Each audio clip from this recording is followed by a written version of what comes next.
على سيدنا محمد وآله وصحبه أجمعين.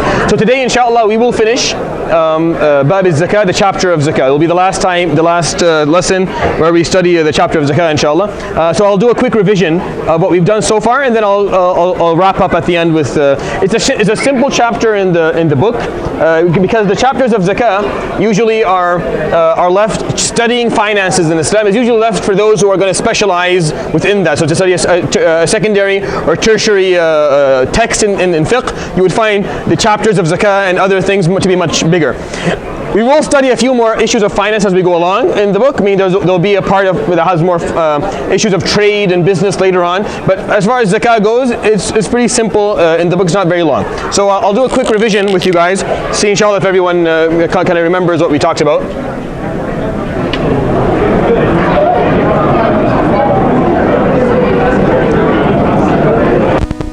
So don't complicate the issue of zakah by looking for a lot of different fatawa. It's as simple as just looking one lunar year after the moment you make nisab in your bank account. The same thing goes for livestock. The moment you have 5 camels, you mark that day. You mark the day, then you look a year later. What happens during that year? You bought, you sold, no one cares. It's just the year later. Do you have still 5 or more, or you have less? As simple as that. It's like when you have nisab minimum amount, you are now moving, shifting from one phase of your life to another phase. Now, finally, you own nisab. You own the minimum amount. Now you've entered a different phase of your life. Now you have to start paying zakah if you still have that type of money year after year. You start giving back to society. Islam looks at it like this. When you're young, you don't have nisab, you're just barely making enough a month. We don't tax you for things because you don't have anything. Why are we taking? You don't have anything for us to take it away from you. We leave you alone until you finally put together capital. You put together a nice amount of money. That amount of money is called nisab. Once you put it together, now we can ask you to start giving back to society, start giving back to those who don't have and start helping them out. It's not about taking your money, it's about you giving back to those who don't have so that inshallah they can have as well. Okay, agriculture. Is there anything else here that we can talk about? Yes? So if you said zakah is never taxed on income. Does that mean you're making much more than a nisab? Yeah. You could make $1 billion today. Yeah, income, no zakah. Only if a year later, so today you had zero money before today, so you had no nisab, you didn't have minimum amount, and then you have $1 billion, right? So you mark down today. A year later, you look at your bank account. Do you still have $1 billion? How much do you have? You may still have $1 billion. You may have half of it. You may have more than it. We don't know. You may have nothing at all. Allahu a'lam. A year later, you look at it, and then you pay zakah, right? So the year later, it's a year later. You may turn that money. Very, very possibly, you turn that money into assets. Some of them may be trade goods, some of them may not be trade goods. If you turn them into trade goods, then there's zakat on them as well. And if you turn them into assets, like working companies and something that you're renting out, then there's no zakat on it. So as long as you keep your money working in the economy, a part of the economy, there's risk of loss and risk of making, there's no zakat on you. It's the moment that you hold on to things, waiting for things to grow, for prices to go up and down. That's when you start, because you freeze assets and you freeze money. That's when you have to start paying zakah, and that's the Islamic understanding. That's the Islamic theory of how finance. It's a bit more complicated. I will inshallah maybe in a different setting give a bit more information about it. Is there anything else about money that we didn't cover? Yes. And just something that was a little bit confusing from 2 lectures ago. That if a person wanted to change the date of their nisab, so like for example for the month of Ramadan, they pay the zakat twice, but like from an evidence point of view, like how would you justify that? So let's say that today I made nisab, but I want to pay my zakat every Ramadan, right? So what I do is I would look at Ramadan, during Ramadan, I would look at, do I still have nisab, and I would pay zakah, and then I would start from that day on. So I would pay like an extra year, just to be safe, because if the 15th of Jumad al-Ula, which is today, next year, you didn't pay zakah and you're waiting for Ramadan, you have ithm this whole time. You're taking sin the whole time because you didn't pay on the date you should have paid. So what you do is you pay a bit more. You pay basically 2 years so that you can shift your timing to 4 or 5 months ahead. I don't know if it sounds like it's really allowed, because like for example, let's say Ramadan is like 1 month from now, I pay zakat, technically I have no zakat on me anymore, like I don't have anything owing, and then I just choose to pay the same zakat again, which is really sadaqah. Like it just seems kind of weird for me. Like, it's just to make it easier for you to, I don't think you should change the timing. I think when you have nisab, that's the date that you stick to all your life. You don't change it. But if you want to do it, then this way, you're paying more money. As long as you're paying more than you should pay, you should be okay. Like you're not, as long as you're not ripping off the system, you're not paying less than you should be paying or not on time. So I'm not saying that this is the perfect way to do it, but there are scholars who are okay with it, and I see it to be, because you just end up paying more zakat. You're just paying more money. Yani. You like a certain date. It's easier for you to remember that date. There's more khair in it. I'm fine with that. Yeah, it's not a big deal. Okay. So yes. So property and stuff, that's another topic. We'll come to it in a second. So money, this is what we talked about in terms of money. Is there anything else we didn't cover here in money? All right, it's pretty simple. Money is pretty simple, yes? What if you have 85 grams of gold within a year, and then by the end of the year you'll buy stuff, and it counts as trade goods? Because you start another extra year. No. Trade goods are held on to the time you had the money. All right, so you start from, if it's a trade good, then it goes with the money. And some scholars will be okay with it being, you start from the moment that you buy it. You can take that opinion as well. So say before the end of the year you bought trade goods, then you start from then on, that's acceptable as well. I mean, there are two opinions on the matter. Here we can just say one more thing, is that no zakah on jewelry. Right, so no zakah on jewelry. If you have jewelry, the purpose of it is to, are adornments, then you don't have to pay zakah for it. Okay. Even if like you only wear them once a year, yeah, or once a lifetime. You still don't pay zakah for it. all methods? No, not all of them. The Hanafi make you pay. Yeah. So agriculture. What do we have about agriculture? What are you talking about? What is the word that we have to use? Staple, food, crops. This is the word that you have to keep in mind. Keep that word in your mind. Staple, food, crops. Look it up if you're not sure what it means. Look it up. These are the crops that are used most commonly by people all around the world. They're very important. People can't live without them. What are the examples that we have? Have you guys memorized the examples? Lentils, rice. Yeah.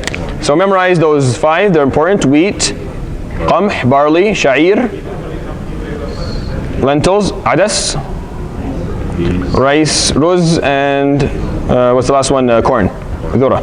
There are others, but there are difference of opinions among scholars regarding them. Not everyone agrees to the same ones. I mean, but these are the 4 or 5 that everyone agrees to. All right, what is the minimum amount? 5 salt. Just look at it and give me the number. 650, right? So 650 kilograms. Of course, the number that the measurement you have in the matn is old. No one knows what it means really. It's not used anymore. So it adds up to 650 kilograms, right? So if you harvest over 650 kilograms of barley, wheat, lentils, rice, or corn, do you wait a year and then pay zakah? No. So immediately.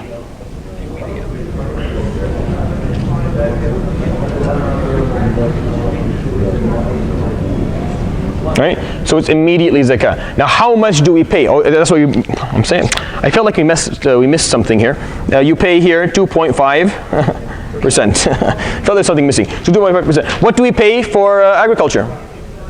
What's the number? 5%. 10% or 5%. Yeah, so either 5% or 10%. So it's 5%. Yeah, and 10%. What's the thing that'll make it different? Irrigation. So it's irrigation specifically that will make it different. If you paid for irrigation, you pay 5% only. If you don't pay for irrigation, you pay 10%. And that I talked to you guys about let's say that you're growing rice and you didn't pay for irrigation, but you paid for the seeds, you paid for the plowing, you paid for the pesticide, you paid for work, and it actually added up to quite a large number. It was in the triple digit. It was do you pay zakah after you subtract that number or before? The jumhur of all 4 madhahib say that you don't subtract anything, you just pay what comes out of the ground. And there are certain scholars who said no, you subtract first, and I usually tend to take that position more, because it makes more sense. Because the Prophet ﷺ told us that go from 10% to 5% if you irrigate. At the time, that was the only expense, wallahu a'lam, that existed. Everything else was your own your work. You did it yourself, so it wasn't really, there's nothing to deduct here. You're just working yourself. But today, it's a different thing. It's a whole different system, and it doesn't function the same way. So I think I tend to take that position. It's taken by Imam Ibn al-Arabi al-Maliki. He's a faqih Maliki. Ibn al-Humam al-Hanafi, and and it exists within صاحب عارض الأحوذي على سنن الترمذي.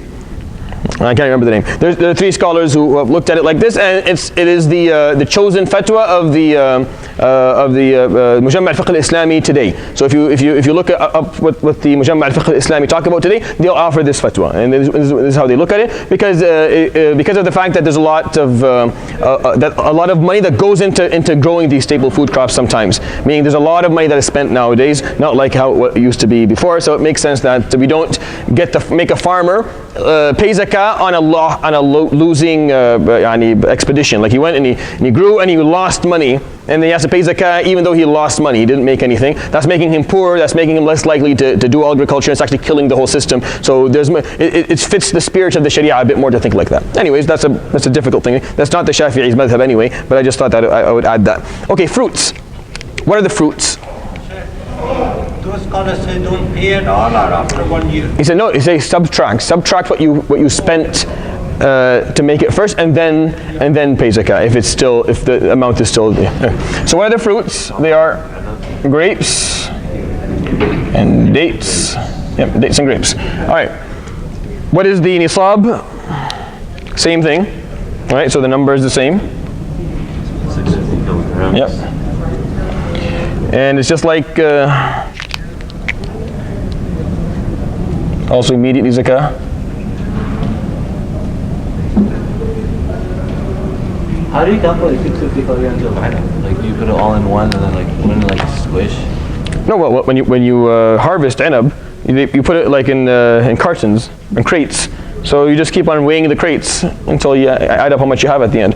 Well, you have to know how much you have. Like, no farmer ever sells grapes without knowing how much grapes he had to begin with. Yani.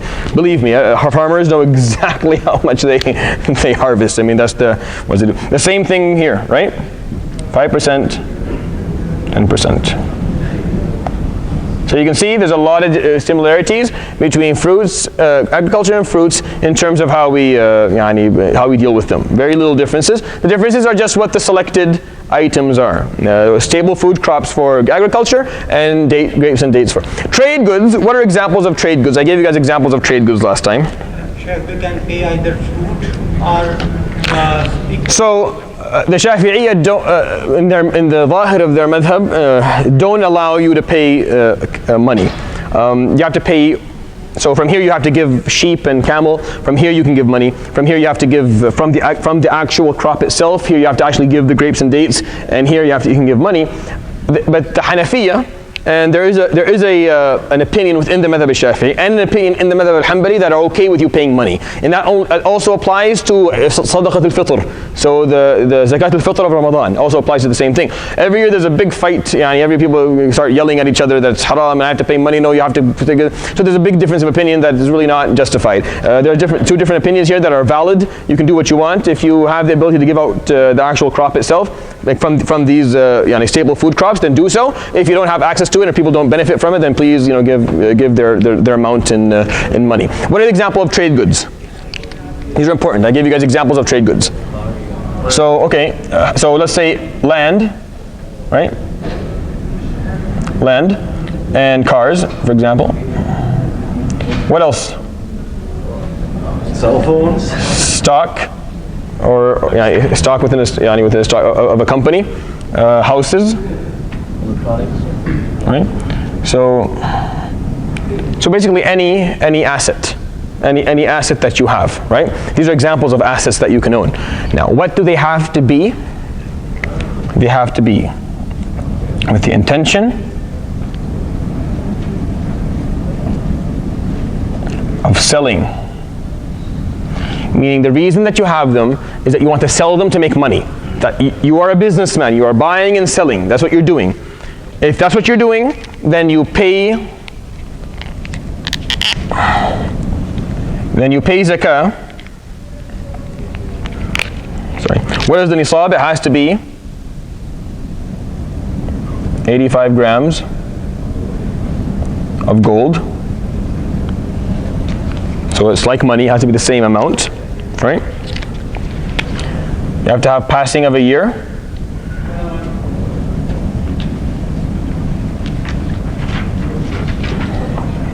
And you pay 2.5%. Okay?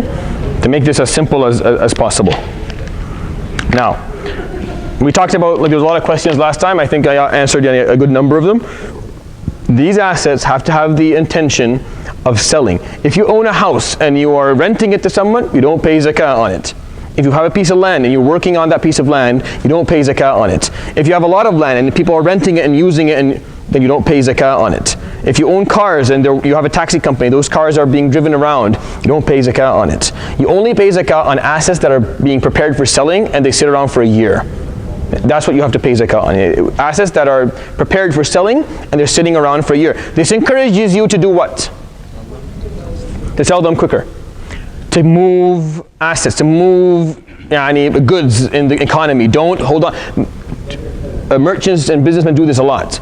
They hold on to stuff, wait for for it to go higher, or they're picky on the prices, so they kill the movement of economy because people can't buy stuff anymore because they're playing around with the value and the prices. So if you don't keep that around for a year, then you move it around, then you don't have to pay money for what's sitting around for a year. So people ask, like, if I have a house, I have 2 houses, I'm renting them out. No, don't pay zakat on houses that you rent out because you don't have them for selling. If you put them on the market for selling, then you pay zakat on them, right? Then you pay zakat. If you put them on the market to sell, then you pay zakat on. That's fine. The moment you have the intention of selling something, you're putting this in, then you have to start calculating zakat. If you buy a piece of land and the point of that is that I want to protect my money because I'm bad with currency. I spend it. So I want to buy this piece of land to hold on to it so I don't have to pay, so I don't waste my money, and then I'm going to use it one day or do something with it one day. You don't pay zakat with that unless you have the intention of selling it. The moment you have the intention of selling it, if a year goes by, then you have to pay zakat on it. Right? Some scholars say if you do that, then you pay zakat once when you sell it. There's a difference of opinions in terms of what you do in that situation. But the concept is, whatever asset you own, you have to have the intention of selling. This is why you bought it. You're not trying to profit on it based on using it or working with it. You want to sell it. Let's say that you have a house. You have a house for 5 years. You're renting it. You're making money off it. You don't pay zakat. And then you decide you want to sell the house. Do you pay zakat for 5 years rent? No. But why are you selling it? Because you want to make money, or because you want to buy another house so you can rent it, you want a bigger house? If you're trying to buy a bigger house, you don't pay zakat. If you're just selling it because you want the money, then you pay zakat. Right? So the intention of things is a big deal in Islam when it comes to paying zakat on trade goods and assets. So, but you're like, well, that doesn't make sense. Well, I'm selling this stuff and the money is, I'm not paying zakat. Well, the money that you make, if it sits around for a year, then you pay zakat. So basically this and this are interchangeable. It goes from trade goods to this. I have a house, I'm renting this house. I'm making money, am I not making money? So that money, where's it going to go? Go into my bank account, and it's going to sit for a year, and I pay zakat on it. Right? If I don't let it sit a year, I buy another house and I work it. What's happening? Things are moving. I'm starting a business. I am nourishing the economy with putting in I'm not holding on to currency. I'm not holding on to money. I'm not holding on to assets with the intention of it just raising in value so I can sell it. I'm actually moving things around. I am accepting risk. Am I not accepting risk? I bought a house. That house can burn down and I could lose everything. Now, there could be a lot of damage to that house after renting. I have to pay for it. So there's a risk. There's always risk when you're moving money around and you're running a business. But when you're just holding on to assets, waiting for them, there's no risk here. You're just waiting for things to get better. You are trying to, and you're running a monopoly on whatever asset that you have. So that's trying to explain basically what the differences are. If you sell stock or land, do you pay 2.5% of the sale, or do you? No, so it depends on when you sell. If you sold it before a year went by, then no, right? If like I bought something, I want to sell it, and then before a year I sold it, I don't have to pay zakat. Only if it's a year. Only if a year goes by. You have to wait for a year. There's still the year rule applies. The money that I make from it is just added to money again, and then I add it to the money that I have, and then if that money is there. So I'll give you an example. I have in my bank account. I'll give you an example of how this could work. I have $3,500. That's how much I have. It's less than nisab. I own a piece of land. I just acquired this recently. Right. I was given to me, and I want to sell it, so I put it on the market to sell. So now it's a trade good. I have to pay zakah a year later if I don't, or I just add that zakah to when I actually finally sell it. And this is saying that I'm not using it for anything, right? I'm just killing it off. Because if you work with it, if you have someone renting it out, you're making money, which makes it easier to pay zakah for it later on. It's not hard. But if you're just keeping it dead, not doing anything, I just put it saying, Yani, this is ready to be sold. I sell this piece of land, right? One day before that year is over. Okay, one day before the year is over, and I make maybe $100,000. Now I add it over here. Now I have 100,000. 103. Yeah. This is what I have in my bank account now. Now that day I start counting nisab.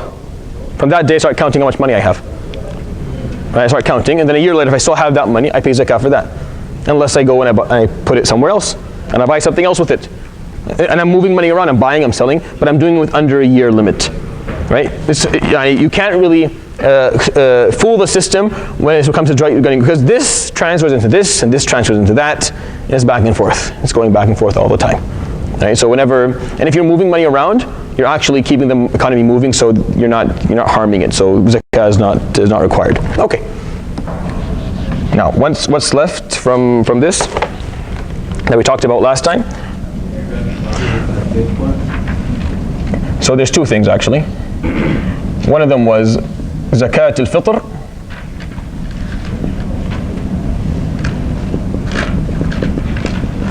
This is simple.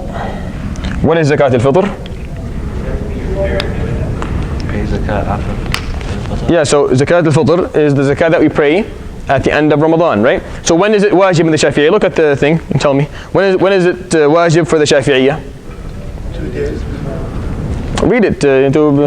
Don't try to say it by heart. Just actually look at it and recite it. وتجب زكاة الفطر بثلاثة أشياء الإسلام وبغروب الشمس من آخر يوم من رمضان ووجود الفضل عن قوته وقوت عياله في ذلك اليوم. So the three conditions we have for زكاة الفطر. First one is Islam. Second one, sunset of the last day of Ramadan. And the final one, having food more than needed for that day. So if you have more food than your family needs for that day, then you pay zakah. Who do you pay zakah for? You can pay zakah for the Shafi'iyya from the beginning of Ramadan.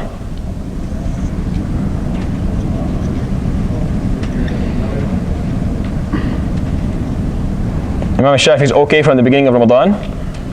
The Maliki and the Hanabila say the last 2 days, and which is a better opinion. Hanafiya say you can pay any time of the year. It's open. Right? You pay for yourself and everyone that you are financially responsible for. You pay for yourself.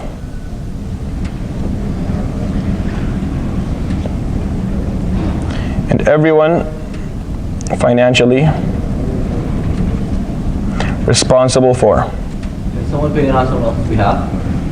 What do you mean? So, can my dad pay for me if he wants to, even though I... Is he responsible for you financially? What if he wanted to, as a... It'll be considered sadaqah. Let your dad do it because he feels good about it. But yani, you still have to do it for yourself because you're not financially responsible for you. And if he is, well, lucky you. That's awesome, yani. What else do you want? Okay. But yani, will I still have to pay myself? If yani, he's like, okay, you don't have to pay, I'll pay for you. No, you have to pay. I have to as well. What makes somebody financially responsible for himself? Yani, do you take care of yourself? Do you work and make money for yourself, or do you take your money from your father to feed you and to dress you and clothe you? And so that's how you know. Like, are you financially independent, or is you dependent upon him? what if it's a bit of both? Like, he helps me out, for example. Like, yeah, you're still dependent on yourself, so you pay yourself. Yeah. There's two things that we didn't talk about here. Let's add them here. So if you found treasure, right? So treasure. How much do you pay if you find treasure? So 20% on treasure immediately. And if you work in digging for gold, how much do you pay? What was the number? Yeah, so immediately. Not a year later, 2.5% immediately. You pay immediately whatever you get out. You pay. Yeah, no, this is on when you're digging for gold. Treasure, you pay 20%. You pay 20% per treasure. Finding $100 count as treasure? No, of course not. Treasure is like a pot of gold or something. Your own gold mine? Yes, your own. Yeah. So every time you find something, you have to put 2 or 5% on that? Yeah, so if you're digging gold, when you make the gold, 2.5% of that has to go as zakah. So if you're in the business. If there's any other type of merchandise, it would be 20%. No, if it's treasure, if you find treasure, like you're in your land, a pot of gold is found. Yeah, like This is not going to happen to you. Just memorize this. So khalas, it's not going to happen. What are you doing? Don't go into the details of something that's not going to happen. When it happens, phone me and I'll give you a discount, inshallah. I'll give you a discount, inshallah, on the number when you find it. Astaghfirullah, Like, but some people have a professional or corporation. So they keep drawing salary out of the corporation account and still leave some money in the corporation account. So what about that extra money in the corporation account? Is it nisab or is it non-nisab? If it's nisab, then you pay zakah for it, yeah? If it's nisab, you pay zakah for it. And if it's not nisab, then no.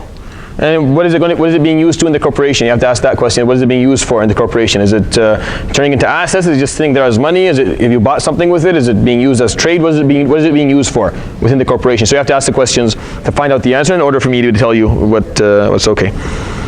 So 2.4 kilograms of any of the staple food crops. Of staple food crops, SFC, all right? The Hanafiya and there's a qawl and the Shafiee and the Hanabi that allow you to pay out money. So you can pay it out money. What was it this year? 15. It was around $15, right? So it's almost to $15 per person. Okay. Now who do we pay zakat to? The final thing we studied last time. Recipients. Recipients of zakah, right? So who are the recipients of zakah? Now what I did was last time I showed you that there's a lot of recipients, but they only add up to only 2 at the end. At the end is only basically 1 recipient, which are those who are needy. But there's different recipients because there's different usages. So the first one is faqir. What does faqir mean? He needs 10, he has less than 3. Just keep it like that. That's a good definition. Miskeen. He needs 10, he has less than 7. So he's still poor, but he's a bit better than the faqir. He has more than half of what he needs, right? فقراء المساكين العاملين عليها, employees of collection or distribution. So those who collect or distribute zakah, they get a part of that zakah. It's basically, they get paid for doing it from zakah. So you don't have to pay them externally from tax money, pay them from the zakah money itself. It's easier that way. It makes a self-sufficient system. Zakah becomes a self-sufficient system if you do it like that. وَالْمُؤَلَّفَةِ قُلُوبُهُمْ, Those whose hearts are drawn. so new converts, basically, is the best way to put it. Those who converted to Islam early, well, people were hoping that they're going to convert to Islam, so we do it. And Umar al-Khattab stopped the concept of giving it to those who are going to convert, but leaving it to those who did convert as help. So maybe for that, it could be used for that. It's not as used as much. وَفِي الرِّقَابِ, slaves who want to buy out, want to free themselves. So a slave who's trying to free himself, we help him with the money, or someone who's incarcerated, like in a prisoner of war. وَالْغَارِمِينَ, in debt. وَفِي سَبِيلِ اللَّهِ, warriors or mujahideen, so army. وَابْنِ السَّبِيلِ, stranded travelers. To help them get back to where they came from, right? So 1, 2, 3, 4, 5, 6, 7, 8. Now, these guys don't exist anymore, alhamdulillah. These guys will take a fixed amount, right? It's a fixed amount. What is the employee of? This you need khilafah, like you need to have an actual political system to do it. Stranded travelers, And how many times you run into a stranded traveler who has nothing left and needs to get money to get back home. But if there are people like that, then they can get. So this is a very, very, very small amount of. In debt are basically people who are faqir and miskeen, but they just haven't achieved that yet. Meaning they're in debt, they still have assets. They have a house, but they don't have money anymore, right? Faqir may not have a house, maybe homeless altogether, but in debt, may have asset, may not have a house. So he's seen as faqir or miskeen, but just not there yet. So we're going to try and help him not become that. Right? So in debt, we're going to help him not become that. So what you end up with, and new converts, this is very, very rare, especially in modern day context. So what you end up with is faqir, miskeen, and those who are in debt. What do you mean by less than 10? They have less than 10. So you need 10, let's say you need, that's the number you need a day. It's just figuratively speaking. Faqir is someone who has less than 3. Miskeen is someone who has less than 7. In order for you to eat and clothe yourself today, you need $10. Some guy, a faqir is someone who only has 3, and a miskeen is someone who only has 7. So he's a bit better than the faqir, but he still doesn't have as much as he needs. Right? So this is who usually gets paid zakat. So for you, this is what you focus on. You focus on faqir and miskeen and those who are in extreme debt. Of course, debt that is not that they're being asked to pay, not debt that has a 20-year policy of return. So I may be in debt for $40,000, but they're like, oh, you can pay it in 40 years. I'm not giving zakat for that. No, I'm only giving zakat if someone's asking me for money now, and I have to sell my house, I have to sell my assets in order to live. Then you can help me with zakat. And in certain conditions, you pay that back. In certain conditions, you can pay that back, but you can use the zakat for that. Anyways, without getting too much detail. And at the time, how would somebody find who has that need, or like anybody can come up to you? So in debt, you don't. No, the 10 and 3, the 7 and 3. Like, so that's why zakah. That is why. So this is like a nice little breakdown of stuff. That's why zakah was the responsibility of the state. It was a state responsibility. They took care. The government took care of zakah because the government has the census and it can judge what assets you have, because it's hard for you to do it. Today you do your best. You do your best. There's a lot of different, like the masjid and a lot of different institutions will take on that responsibility. If you have no reason to question their integrity, then give your zakat to them. If you have family members around you that you know are in need, then you can pay that amount to them as well. We will conclude the study. Let me just finish this part, then you can ask a question. The final part of the mention that we haven't read, I'll read it and I'll add it to the end. وَخَمْسَةٌ لَا يَجُوزُ دَفْعُهَا إِلَيْهِمْ. And there are 5 categories that you cannot pay zakat to. Right? وَخَمْسَةٌ لَا يَجُوزُ دَفْعُهَا إِلَيْهِمْ. Those who should not receive zakah.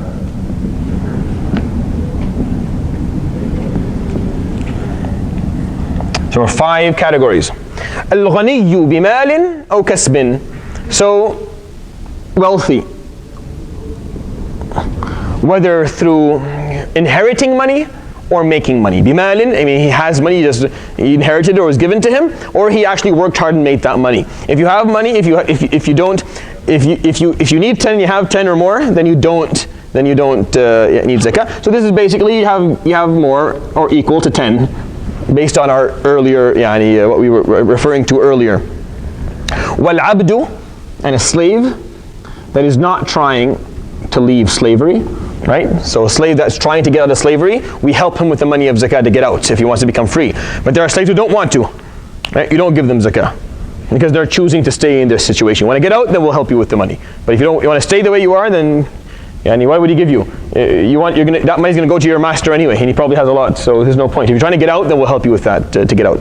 وَالْعَبْدُ وَبَنُو هَاشِمٍ وَبَنُو الْمُطَّلِبِ. So the Prophet's family, sallallahu alayhi wa sallam.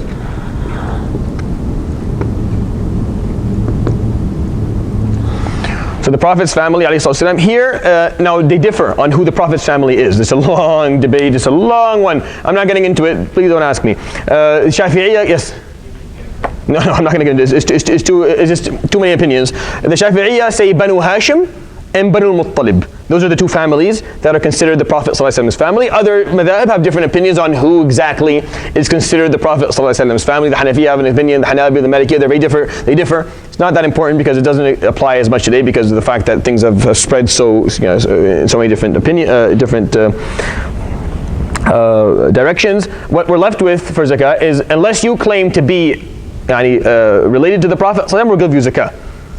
You have to say that I'm related to him, and I was taught through my fathers and my forefathers that we don't take zakah. Then you don't take zakah, because you're not making more money. You're making less money, right? It actually doesn't work. So Banu Hashim, Banu Muttalib, which are the Prophet's family, without getting too much detail. Wal kafir. This is of course a non-believer.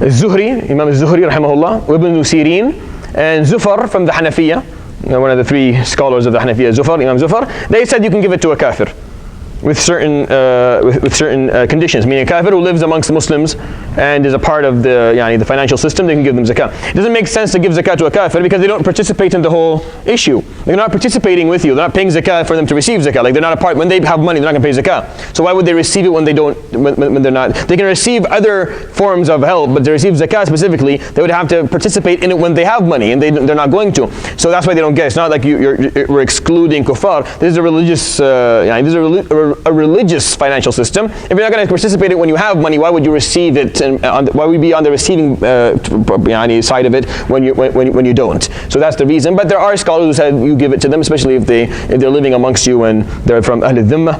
And it was used during certain Islamic times, and it's not a problem.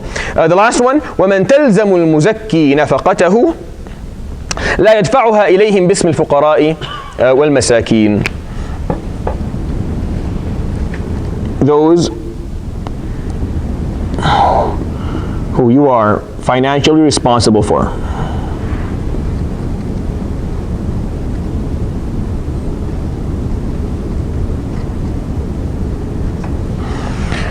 You can't give them zakah in the name of fuqara and masakeen. You can't say they're fuqara and masakeen. You can't say my son is faqir and miskeen. Here's zakah. Okay? If you are financially responsible for him. So let's say he's 15, he's living in your house, and he has no money. And your dad can't give you zakah because you're poor. Right? He can't give you zakah because you're poor, because he's responsible for you. But later on, when he's no longer responsible for you, you moved out, but you're poor, you don't have a lot of money. The Shafi'iyya and the Malikiyya, and Ibn Taymiyyah specifically, they said you can give it to a family member, to a son, to a daughter. Imam Abu Hanifa was very much against it, and this is a known stance for the Hanafi, that you don't give any family members from your zakah, especially your descendants. You give them from ma'in al-mal, you give them from the essence of your money. They're your children, you should give them. But and the Hanabila have both opinions within the madhab, they differ on it. But the Shafi'i and the Maliki are okay giving to your children if you're not responsible for them. I mean, they moved out, they're living on their own, you're not no longer giving them money. Then you can give them from your zakah in the name of fuqara and masakeen. Abu Hanifa and Hanafiya don't accept that at all. But I'm just that's inshallah clear to all of you. So so this is basically the chapter of zakah all in one. You take a picture of it if you want, revise it later on, because I will have a quiz on zakah later on. Once we're done siyam, we'll have a quiz on it. So this is basically all the information that we talked about. Yes. I have two questions. You said for gold it's 85 grams. Yeah. For silver is it 200? You have to have 200 grams of silver for 1 year. No, you have to have more than that. Yeah, that was it was around 600 grams. But that was because back then, so let me show you the. One was 20. Yeah, so one dinar, one golden coin, was worth 20 silver coins. So whatever was 85, just times it by the worth of it by 20, and that would be what would you do for silver? Because that was silver's value. Silver's value was that's how they did the math for it. Because silver was a currency. It wasn't money. And it's a difference. Silver was seen as a currency, and that's very special about the Islamic financial system. Is that because here we have money is something that has worth, that has merit to it, like gold, and then currency is garbage. It's just a piece of paper, completely unimportant, right? In Islamic finance, no, both money and currency will have value, will have given essential value. They'll be different, but they'll have given essential value, and that is something that makes it very special. All right, so this is the final, this is all of zakat together. Those who don't receive zakat are 5 recipients who don't receive zakat. They don't receive it, 5 categories don't receive. Well, those who are wealthy, meaning us, those who have more than what we need in terms of clothing and food, we have more than that. A slave who doesn't want to leave slavery, that doesn't exist anymore. The Prophet ﷺ's family, non-believers, and those who you give, who you're financially responsible for. You can't give them in the name of fuqara and masakeen. They can take zakah if they are new converts, or if they're employees of collection, or if they're in debt, or they can take it for that. But they can't take it, actually not for debt, but if they're warriors, or if they're, but they can't take it as faqir and miskeen. Because if you're financially responsible for them, give them from your money so they're not faqir and miskeen anymore, take care of them because it's your responsibility anyway. If your children move out and you're no longer responsible for them, then the Shafiee are okay with you giving them the zakah, but there's a difference of opinion on this one, so it should be very carefully studied. Yes, Brother Hafiz. What about your brothers and sisters? You're not responsible for them, so you can give them. Yeah. Again, the Hanafiya don't like that. Yeah, so they don't like family members. It's not as severe as in terms of your children, but they don't like that. And I respect the idea. I think it's worthy because it's kind of making certain relationships more based on fard than it is on fadl. Yes. So I just want to clarify: is 85 grams of gold equal to 595 grams of silver? And the reason why it's 85 and then 595. At the time, they were equal. At the time, if you want to buy 85 grams of gold, you could pay 595 grams of silver for it. Does that make sense? So at the time, today, is it the same today? Not even close. Not even close. It's the difference because silver was currency and gold was money. Okay? Are we done? Yes. What about madrasa students or masajid or something? For zakah? No, you use other money for that. Yeah, not zakah goes for those who have 3, need 10, have 3, or need 10 and have 7. People, once you take care of that, you can do something else with it. I cannot use those collected zakah money for hospital or general public interest. It can go to a patient who doesn't have enough money to pay for his bill. Not for the general. Not to fund the hospital altogether. No, other money can be used for that. Meaning. Other amounts of money exist in Islam for that. But zakah specifically has to go for those who need 10, have 3, or need 10, have 7. Many patients are like that. So it goes to the hospital at the end. But instead of the hospital taking the money and then paying some of that money for custodians and for electricity, it's used specifically to help those who have nothing. Because usually they're the last people who are cared for. وأن بالتالي جزاكم الله خير سبحانك اللهم وبحمدك أشهد أن لا إله إلا أنت أستغفرك وأتوب إليك وصلى الله على سيدنا محمد وعلى آله وصحبه أجمعين.